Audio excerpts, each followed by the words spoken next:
और हम इतिहास में पढ़ते हैं कि प्लासी के मैदान में बड़ा भारी युद्ध हुआ, कोई युद्ध नहीं हुआ, संधि हुई थी। और उस संधि में मीर जाफर के 18,000 सैनिकों ने अंग्रेजों के 350 सैनिकों के सामने समर्पण किया, सिर्फ एक लालच में कि कुर्सी मिलेगी मीर जाफर को। अब हुआ क्या कि 18,000 सैनिक समर्पण करके रॉबर्ट क्लाइव ने अपनी सेना में उनको मिला लिया। ये चालाकी हुई। उसके तो 350 सैनिक थे जो इंग्लैंड से आए थे, इधर 18,000 सैनिक और मिल गए। तो ये 18,000 सैनिक और 350 अंग्रेज सैनिकों के साथ रॉबर्ट क्लाइव और मीर जाफर ने सिराजुद्दौला को मारने का अभियान किया। और उस अभियान में हुआ ये कि ये प्लासी के युद्ध में मैदान जो प्लासी का था ना, वो कलकत्ता के पास है, और सिराजुद्दौला की जो राजधानी थी वो कलकत्ता से दूर थी। तो उस राजधानी तक जाने के लिए पैदल चलना पड़ा, घोड़ों पे बैठ के। तो रॉबर्ट क्लाइव ने अपनी डायरी में जो कहानी लिखी है वो सुना रहा हूं आपको मैं। ये वो रॉबर्ट क्लाइव की डायरी से निकली हुई कहानी है। उसमें वो लिख रहा है कि मैंने जब मीर जाफर को संधि में फंसा लिया और मीर जाफर आसानी से फंस गया, तो मुझे लगा कि अब तो बंगाल मेरा हो जाएगा, तो बंगाल के राजा को मारना है बस, सिराजुद्दौला को।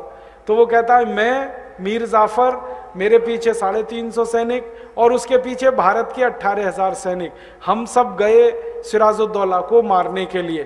तो सड़क के किनारे से जहां जहां से हम गुजरे, हजारों भारतवासियों ने हमें देखा और हमारे जुलूस पर तालियां बजाई, लेकिन किसी भारतवासी ने हमें पत्थर उठा के नहीं मारा। वो कहता है मैं घोड़े पे आगे चलता था, मेरे पीछे 350 सैनिक थे, उसके पीछे 18,000 भारत के सैनिक थे, और सड़क के दोनों तरफ भारतवासी खड़े होकर तालियां बजाते थे। मेरे ऊपर अगर किसी भी एक भारतवासी ने पत्थर उठा के मारा होता और सैकड़ों भारतवासियों ने उसका अनुकरण किया होता पत्थर मारने का, तो हम तो उसी दिन मर जाते और भारत का इतिहास तो कुछ और हो गया होता। लेकिन चूंकि किसी ने पत्थर नहीं मारा, हम बढ़ते गए बढ़ते गए बढ़ते गए, और एक दिन जाकर हमने सिराजुद्दौला को मार दिया। फिर मीर जाफर को राजा बना दिया। फिर एक दिन मैंने मीर जाफर को मरवा दिया, मीर कासिम को राजा बनाया। फिर एक दिन मीर कासिम को मरवा के मैं खुद राजा हो गया बंगाल का। ऐसे ईस्ट इंडिया कंपनी का शासन स्थापित हुआ। और जब शासन स्थापित हुआ तो लूटमार और ज्यादा की उन्होंने, फिर तो सरकार उनकी हुई। तो रॉबर्ट क्लाइव अपनी डायरी में लिखता है कि मैंने भारत के सबसे मशहूर राज्य बंगाल को लूटा, जो सबसे ज्यादा समृद्धशाली था। 6 साल में लूटता रहा। 6 साल के बाद मेरा ट्रांसफर हो गया, मुझे लंदन वापस बुला लिया गया। तो उसने कहा लूट का माल तो लेके जाना था लंदन, मैं लेके गया। तो लूट का माल ये जो लंदन लेके गया, तब इसने बेईमानी की।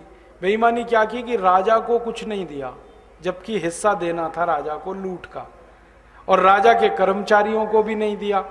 तो राजा ने इसके खिलाफ एक मुकदमा चलवाया, रॉबर्ट क्लाइव के खिलाफ। उस मुकदमे की सुनवाई में रॉबर्ट क्लाइव से पूछा गया कि तुम भारत से क्या लूट कर लाए। तो उसने कहा कि मैं सोने के सिक्के लाया, चांदी के सिक्के लाया, हीरे जवाहरात लाया। कितना लेके आए? तो उसने कहा गिना तो नहीं है, लेकिन अंदाजा बता सकता हूं। तो कितना? तो उसने कहा भारत से सोने के सिक्के लंदन लाने के लिए, हीरे जवाहरात लंदन लाने के लिए पानी के 900 जहाज मैंने किराए पर लिए। पानी के 900 जहाज मैंने किराए पर लिए, तब मैं पूरा माल लंदन लेके आया। तो अंग्रेजों का राजा उछल गया। उसने कहा 900 जहाज? कहा हाँ। नाव तो नहीं? उसने कहा जहाज। तो फिर उससे पूछा गया एक जहाज में कितना माल आता है? उसने कहा 60 से 70 मीट्रिक टन। एक जहाज में इतना माल आए, ऐसे 900 जहाज लूट कर मैं लाया हूं भारत से।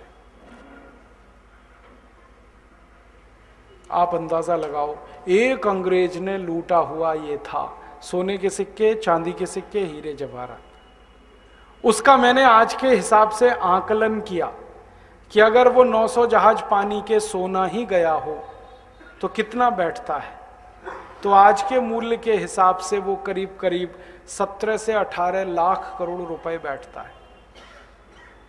एक अंग्रेज ने लूटा उतना। फिर क्या हुआ, रॉबर्ट क्लाइव ने तो रास्ता खोल दिया लूट का, फिर दूसरा आ गया, उसकी जगह पर एक दूसरा अधिकारी आया, वॉरेन हेस्टिंग्स, उसने लूटा फिर इस देश को। फिर वॉरेन हेस्टिंग्स के बाद तीसरा आ गया विलियम पिट, उसने लूटा इस देश को। फिर चौथा आ गया कर्जन, उसने लूटा इस देश को। फिर पांचवा आ गया इस देश में लॉरेंस, उसने लूटा इस देश को। फिर छठा आ गया विलियम वेंटिंग, उसने लूटा इस देश को। ऐसे 84 अंग्रेज गवर्नर जनरल आते रहे, लूटते ही रहे इस देश को।